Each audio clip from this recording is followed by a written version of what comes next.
Home prices are on the rise, and I'm sure some of you might be considering purchasing into an HOA, which stands for Homeowners Association. And that could be a townhouse, it could be a condo, any sort of home that's within a planned community development. And today I'm going to be breaking down the honest truth about HOA living.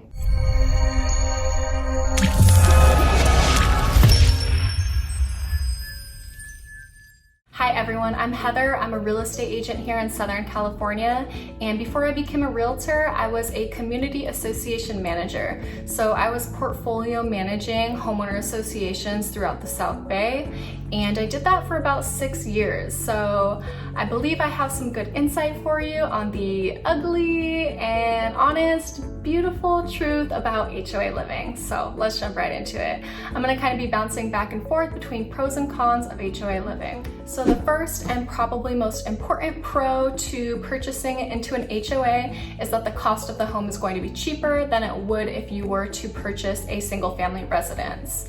So your mortgage will be less if you purchase a home within an HOA. The con to that is that homeowner associations do charge a monthly fee, and that fee can fluctuate. So you'll want to make sure that you check that out and make sure you know what the HOA fee is before you make that purchase. So another pro of HOA living is that the exterior of the community is going to be taken care of by the association. So painting of the building, landscape, walkways, all of the common area elements within the community are maintained and taken care of by the association. If anything does happen to be the homeowner's responsibility, like if it's townhouses and they have to take care of the front lawn, for example, the association will make sure that the homeowner is taking care of that responsibility. So essentially they're just maintaining the value of your property. And the con to that is that while it's nice that it's being taken care of, you don't necessarily have control over how it's taken care of. So for example, if you live in a townhouse and you want to paint your house purple, you can't. Yep, you know. So, and if you want to, plant a certain type of tree, you're likely not allowed to. So it's taken care of, but not necessarily exactly how you might want it taken care of. Another pro for some people could be that you are part of a community. So the association could have community gatherings or events that you can attend. The con to that, and this is actually specifically geared towards condominiums, is that you have shared walls within a condo. So there could be someone above you, next to you, below you, and that causes two issues, potential issues, one being noise and the other being plumbing. So obviously when you share walls with people, it's more of an apartment type feeling, and you're gonna, hear them bang on the wall, or if they're playing loud music, or if they're, walking heavily in heels above you, stuff like that. So, and the other side with regards to plumbing is that when you have shared walls, usually you will also have shared plumbing. And if, there's a leak upstairs, it could come down and damage your unit. If it's a toilet ring, for example, which is usually the homeowner's responsibility, if that leaks downstairs and damages the below unit, you end up becoming responsible for those repairs. Again, this is just information based off of my personal experience, and my experience also does let me know that every association does vary, and there are different rules, guidelines, and responsibilities within every association. So it does vary, but I'm just letting you know this just in case, so you can be on the lookout for it. So a pro is that a lot of times associations do have amenities. So it might have a pool, a spa, it might have a gym or a recreation room. And a con, at least in my opinion, is that they have rules. So associations have a set of rules and regulations that you have to follow when you purchase into the HOA. And the rules could vary. Sometimes associations, have restrictions on size of pets. Sometimes there's limits on how many units within the association can be rented.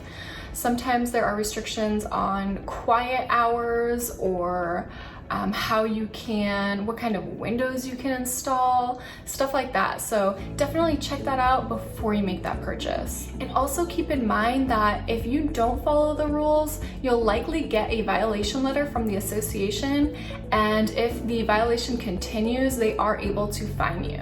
A pro for a lot of homeowners I know is that a lot of associations are within a gated community. So you'll need a remote or something to open the gate to get within the community. The con to this is that unless there's a guard at the front, really the gate doesn't really provide extra security, in all honesty. And in my experience, if anything, especially if there's a shared parking garage, associations could be targeted more by thieves than as compared to as a single family home. So when there's, a shared garage or, condo or unit right next to each other, it gives more potential for break-ins for thieves. So a lot of times I had experiences with my associations that have shared parking garages. Those get hit a lot. Thieves go in there and will just try to open up handles and all the cars and see who forgot to lock their car that day. So a pro being it gives people this feeling of safety, but in my experience, and again, unless there's a guard or security on site, essentially it really doesn't create more security. It's a false sense of security. It's real easy just to follow another vehicle into that gate. So please do keep that in mind. And one last thing I want to mention to you is that homeowner associations while they do typically have a management company, they are ran by the association's board of directors. And the management company works at the direction of the board of directors. And the board of directors are homeowners, volunteer homeowners within the community. So it could be your neighbor, it could be you if you want to volunteer. So it's elected volunteers that live within the community, and they are making big decisions for, one of your probably biggest investments. So please do keep that in mind. They're gonna decide, violations, how those are handled. They're gonna decide where the money is going for the association's budget and all that kind of stuff. So different things work for different people. HOA living may or may not be for you. If it is for you, I did provide a link below for all of the current units available within Los Angeles. So do check that out. Thanks again so much for watching. If you have questions for me on this, do feel free to reach out.